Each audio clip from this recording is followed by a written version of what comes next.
ನಮಸ್ಕಾರ ವೀಕ್ಷಕರೇ, ನೀವು ನೋಡ್ತಾ ಇದ್ದೀರಾ JBTV ನ್ಯೂಸ್ 24x7. ನಿಮ್ಮೆಲ್ಲರಿಗೂ ಹೃತ್ಪೂರ್ವಕ ಸ್ವಾಗತ.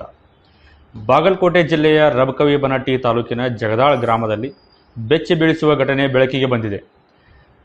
ಗ್ರಾಮದ ಜ್ಞಾನ ಸರಸ್ವತಿ ಕನ್ನಡ ಮಾಧ್ಯಮ ಶಾಲೆಯಲ್ಲಿ ವ್ಯಕ್ತಿಯೊಬ್ಬನ ಶವ ಅನುಮಾನಾಸ್ಪದ ಸ್ಥಿತಿಯಲ್ಲಿ ಪತ್ತೆಯಾಗಿದ್ದು, ಗ್ರಾಮದಲ್ಲಿ ಆತಂಕದ ವಾತಾವರಣ ನಿರ್ಮಾಣವಾಗಿದೆ. ಪ್ರಾಥಮಿಕ ಮಾಹಿತಿಯ ಪ್ರಕಾರ ಮೃತ ವ್ಯಕ್ತಿಯನ್ನು ಪ್ರಕಾಶ್ ಅಲಿಯಾಸ್ ರಾಜು ಪಾಟೀಲ್ ಸುಮಾರು 40 ವರ್ಷ ವಯಸ್ಸಿನವರು ಎಂದು ಗುರುತಿಸಲಾಗಿದೆ. ಅವರು ಮಹಾರಾಷ್ಟ್ರ ರಾಜ್ಯದ ಸಾಂಗ್ಲಿ ಜಿಲ್ಲೆಯ ಮಿರಜ್ ತಾಲೂಕಿನ ಆರಗ್ ಬೆಡಗ್ ಗ್ರಾಮದ ನಿವಾಸಿಯಾಗಿದ್ದಾರೆ ಎಂದು ತಿಳಿದು ಬಂದಿದೆ. ಆದರೆ ಈ ಮಾಹಿತಿಯನ್ನು ಪೊಲೀಸರು ತನಿಖೆಯ ಮೂಲಕ ದೃಢಪಡಿಸುತ್ತಿದ್ದಾರೆ. ಲಭ್ಯವಾಗಿರುವ ಮಾಹಿತಿಯಂತೆ ಕಳೆದ ಸುಮಾರು 3 ವರ್ಷಗಳಿಂದ ಜಗದಾಳ್ ಗ್ರಾಮದಲ್ಲಿ ಎಲೆಬಳ್ಳಿಯ ಕೆಲಸ ಮಾಡಿಕೊಂಡು ಅಲ್ಲಿಯೇ ವಾಸವಾಗಿದ್ದರು ಎನ್ನಲಾಗಿದೆ.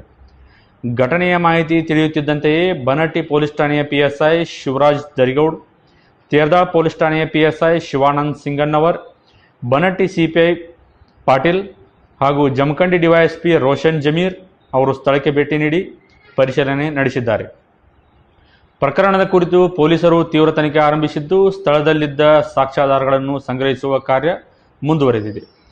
ಹೆಚ್ಚಿನ ಪರಿಶೀಲನೆಗಾಗಿ ಬಾಗಲಕೋಟೆ ಜಿಲ್ಲಾ ಪೊಲೀಸ್ ವರಿಷ್ಠಾಧಿಕಾರಿ ಸಿದ್ಧಾರ್ಥ್ ಗೋಯಲ್ ಅವರು ಕೂಡ ಸ್ಥಳಕ್ಕೆ ಆಗಮಿಸಿ ಪರಿಶೀಲನೆ ನಡೆಸಿದರು.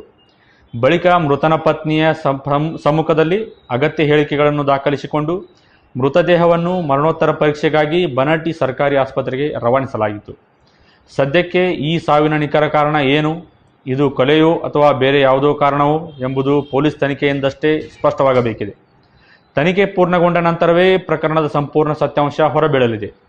ಈ ಪ್ರಕರಣಕ್ಕೆ ಸಂಬಂಧಿಸಿದಂತೆ ಹೆಚ್ಚಿನ ಮಾಹಿತಿ ಲಭ್ಯವಾದ ತಕ್ಷಣ ನಿಮಗೆ ತಲುಪಿಸುತ್ತೇವೆ. ಮುಂದಿನ ಸುದ್ದಿಯೊಂದಿಗೆ ಮತ್ತೆ ಭೇಟಿಯಾಗೋಣ. ಅಲ್ಲಿವರೆಗೂ ನೋಡ್ತಾ ಇರಿ ನಿಮ್ಮ JBTV ನ್ಯೂಸ್ 24x7. ನಮಸ್ಕಾರ.